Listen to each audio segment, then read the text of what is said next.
Mhm. Yes. And I just started recording, so I'm just going to quickly say welcome everyone that wants to watch this broadcast. But yes, you are correct. You want to appeal the wrong answers. Okay. Okay. If you want to lump everything into one and just say, I appeal and accept the court's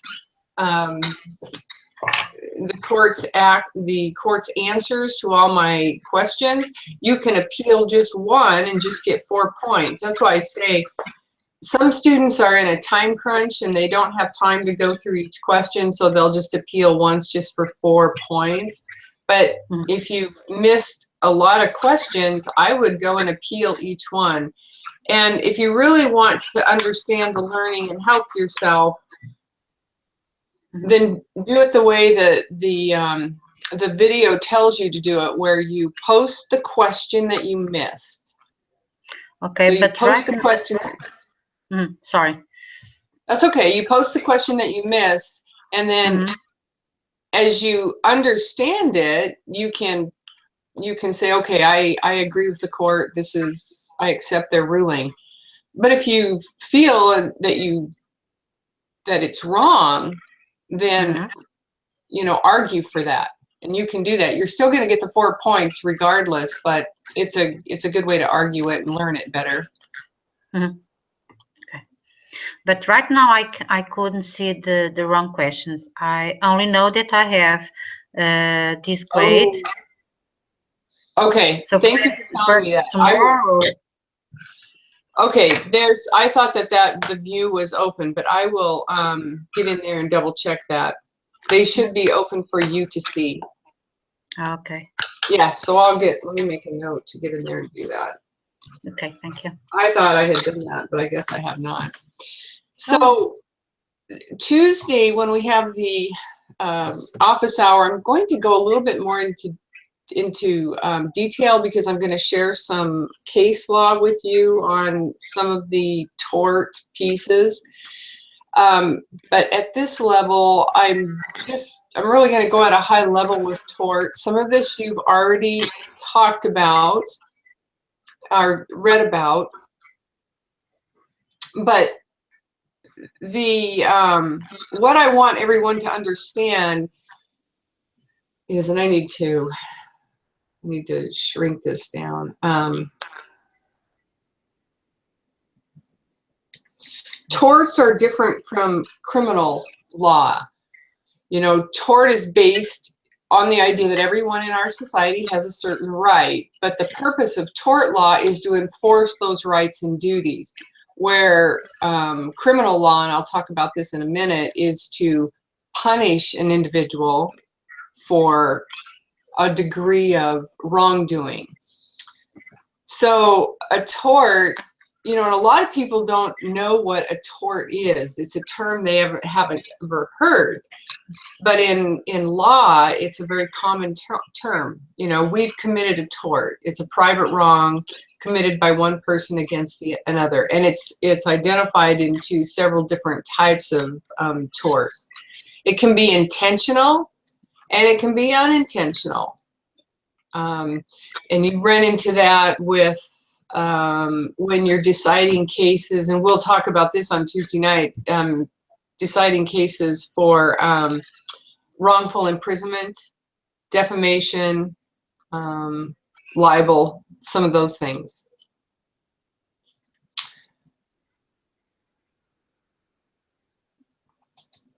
So I don't know what I failed to include there. All right.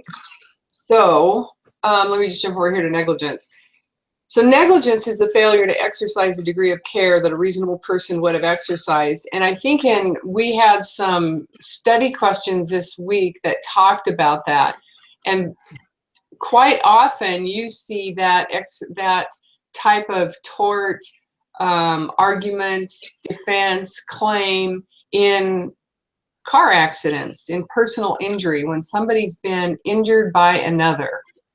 And that's often where we see negligence really surface, in a degree of care that a reasonable person, and this is the key word here, a reasonable person would have exercised. So tortfeasor is one who commits the act, interferes on those rights, and there's three elements to a tort. So it's the possession of the right by the innocent party. So I'm driving down the road and I'm following the law. So I have the right to be in that lane. That other driver doesn't have the right to be in my lane. Okay, so think of that like that. The violation of that right by the tortfeasor. So the tortfeasor crosses into my lane and damages my vehicle, maybe causes injury to me. So that's the violation of my right to drive in that lane.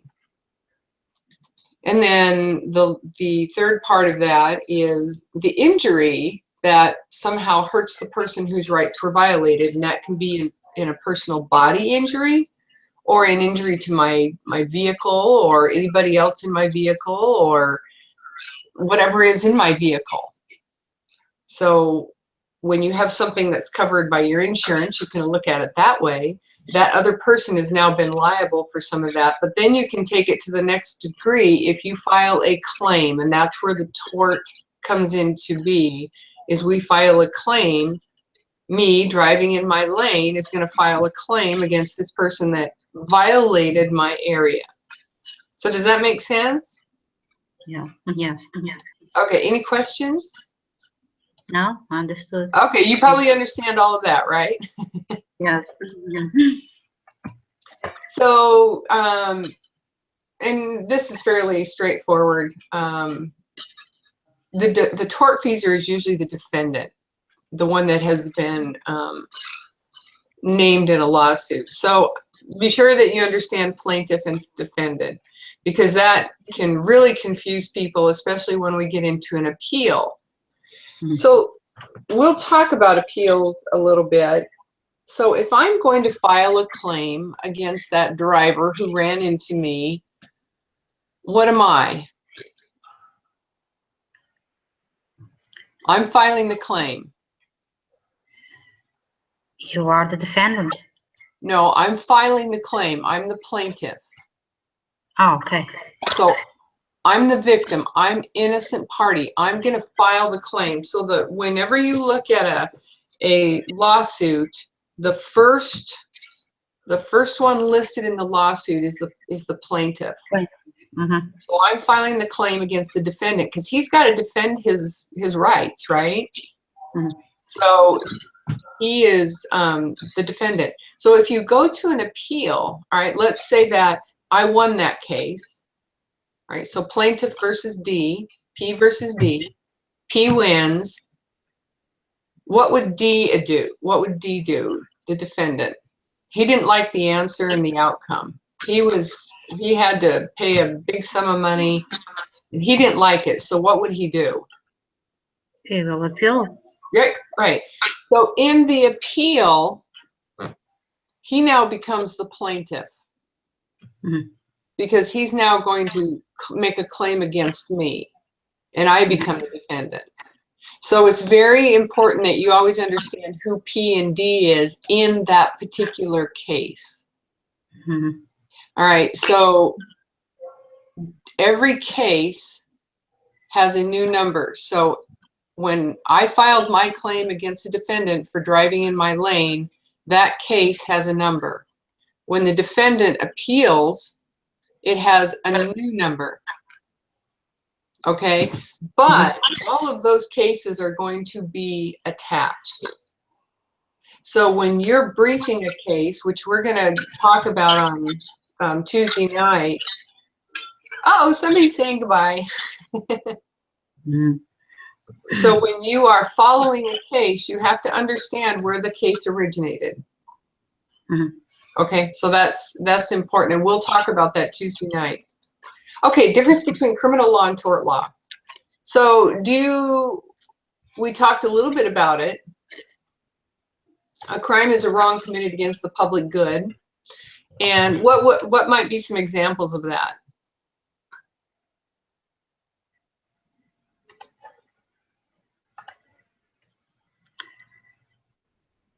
Give an example? Of criminal law, a crime.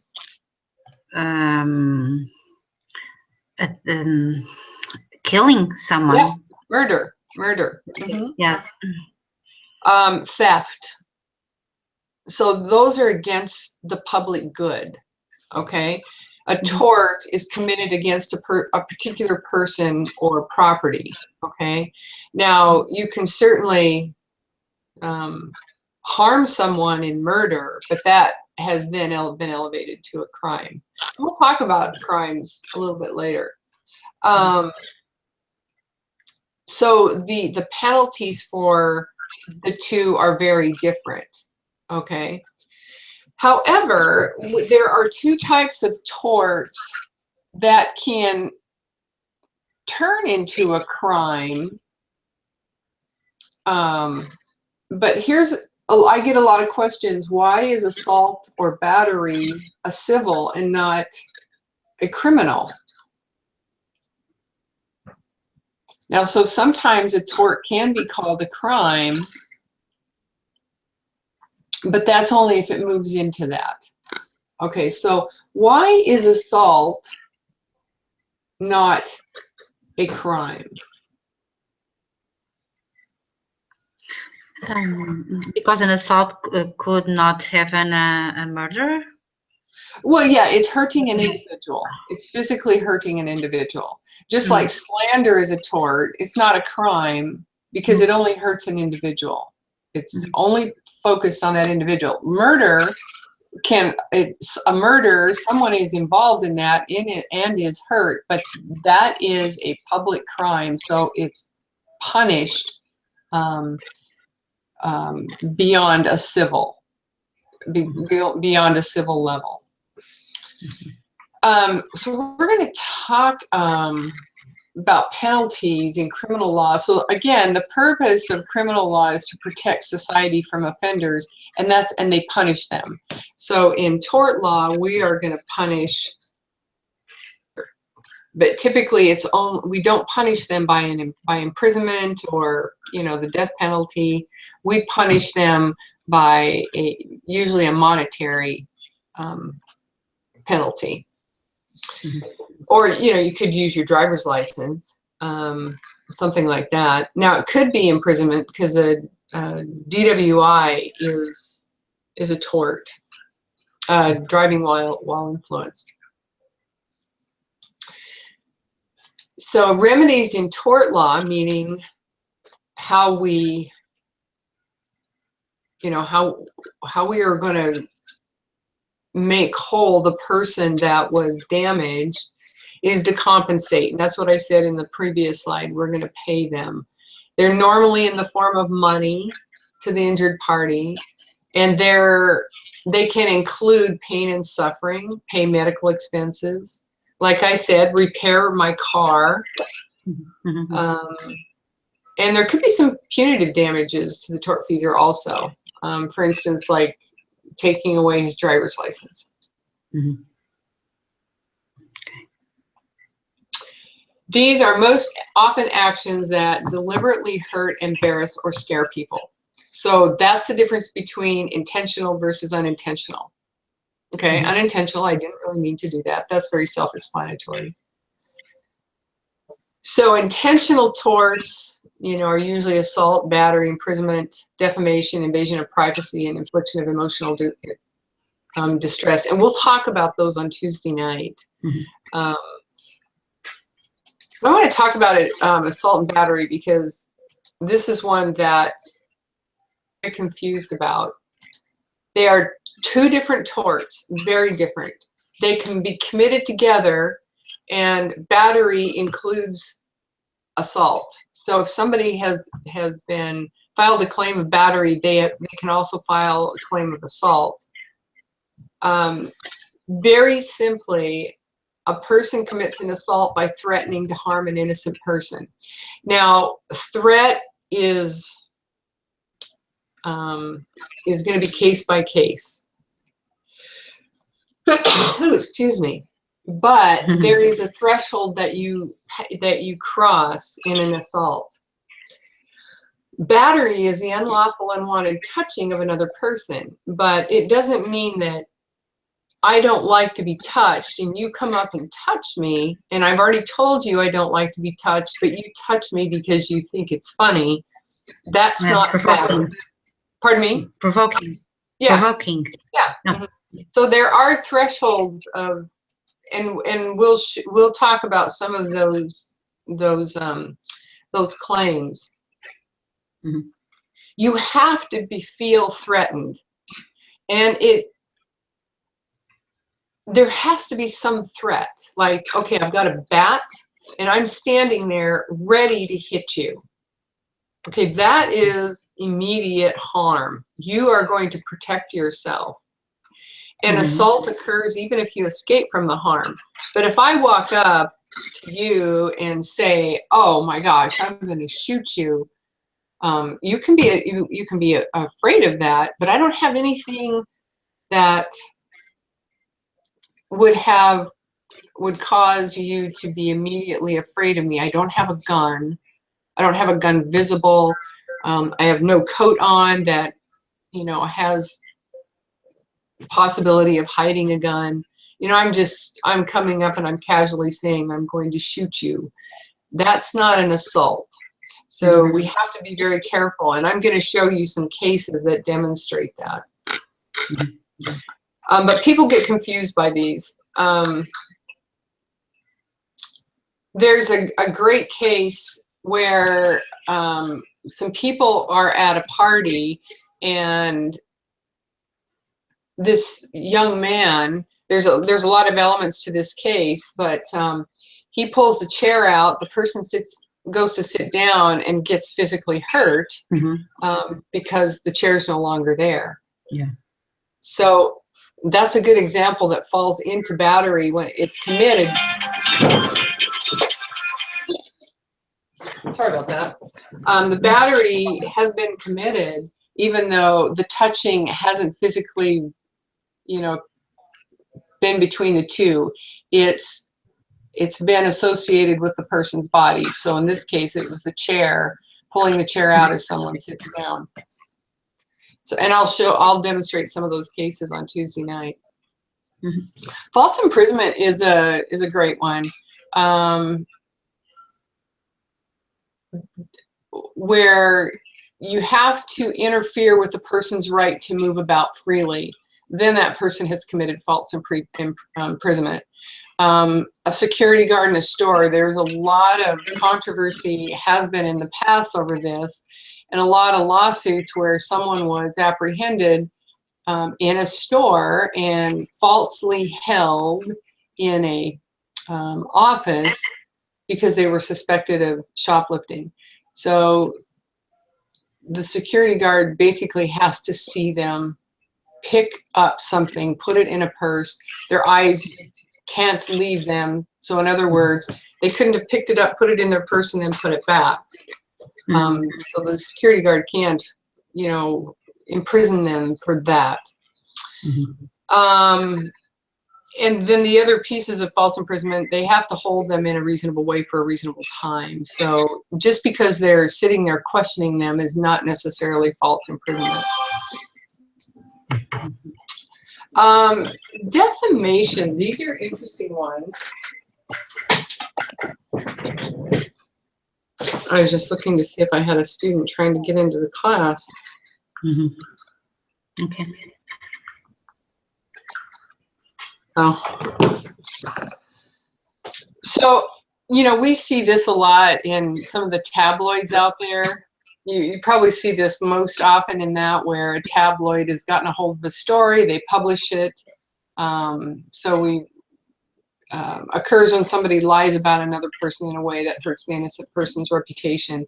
And the best thing that I can say is follow cases, because that gives you some very clear guidelines as to how you've crossed the threshold of actual action of defamation, of a tort being completed, tort actually in process. So libel is written. Slander is spoken, and that's how I always remember it. Slander is spoken, S&S, libel is written. Yeah, is the other one. So those are the two differences. So understand that. And this is what I was talking about with the tabloids, movie stars, athletes, politicians. They have a hard time winning libel suits because the Supreme Court has ruled that public figures must prove that lies about them are told with actual malice. And most often, it's not actual malice, it's they've heard something and so they print it. They've published it anyway. So malice means that you have to know it's a lie and you publish it anyway.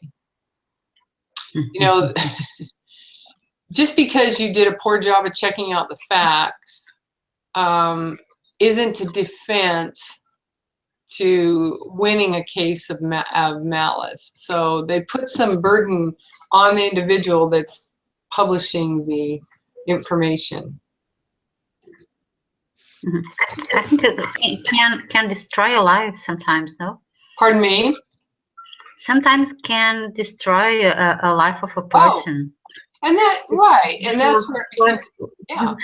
When start to talk or to write something, becomes a doubt in the mind of the other person, and it's a strange situation. Yes, very much so. So the courts have taken a pretty firm line in that. And I think that's come about because, you know, the tabloids, they just like to put stuff out there that sells. Well, it does hurt people. And so they've taken a stand on that. So invasion of privacy. Now we hear a lot about this, and this has really escalated with HIPAA. So people who use confidential records in their jobs, you know, they have to be careful with these records. A good example of this in my office, we have, so as you're walking into our office, if it's dark out, you can see the screens inside, and that's confidential information. There's HIPAA information on those slides. So right now we're in the process of moving those cubicles around so people can't see. There's been cases where people have come into offices, especially doctors' offices, and you can see their information on the screens. So, you know, especially in the healthcare industry, it's, you know, there's been a lot of safeguards put into place to protecting private records. So, and that extends into other areas as well. So again, these are torts, invasion of privacy against individuals, not crimes. Quickly, I just want to mention assumption of risk. This is his defense. This is a defense that, you know, one uses that, okay, you assume this risk and therefore a tort cannot be claimed. That's basically what it's saying. They had knowledge of risk. And in one of the classes I attended, or not attended, but I watched their video, they had a great example of stunt stand-ins, individuals that were in the movie industry that, or in some sort of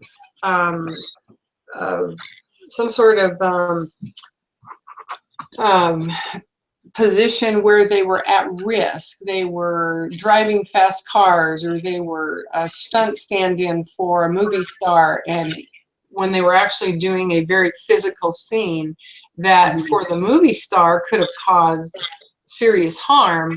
And so now the stand-in, the stunt man, he or she comes in to assume the risk of harm. So they voluntarily accept the risk, either expressly through agreement or implied words and conduct. And so there's other elements of assumption of risk, express or implied. So then in that sense, they can't file a claim of tort that they were harmed. So that's a defense that, you know, a defendant would use if they had a claim of tort filed against them. So, Sedalia, that is all I had this morning. Are there any questions that I can answer? Anything you want to discuss? I'm going to go into greater detail on Tuesday with some of these things with some case law, but. Okay, it's fine. Okay. I understand the issue. Thank you. Good, good. Does this help clear up anything, or just really follows through what you've been learning and affirms it? No, it helps. It helps because it's more understandable than the book. Because it's an e-book. It's a kind of difficult to understand and to have all information. It's good like that. I will give some case examples, and that helps a lot because that way you can tie it into some actual occurrences and you can see how the court ruled and what their definition was. Okay? Okay, thank you. Well, have a great day, and thanks for joining me today. It was a pleasure talking to you. All right, thanks. Yes. Bye-bye. Have a nice weekend. You too. Thank you. Bye-bye.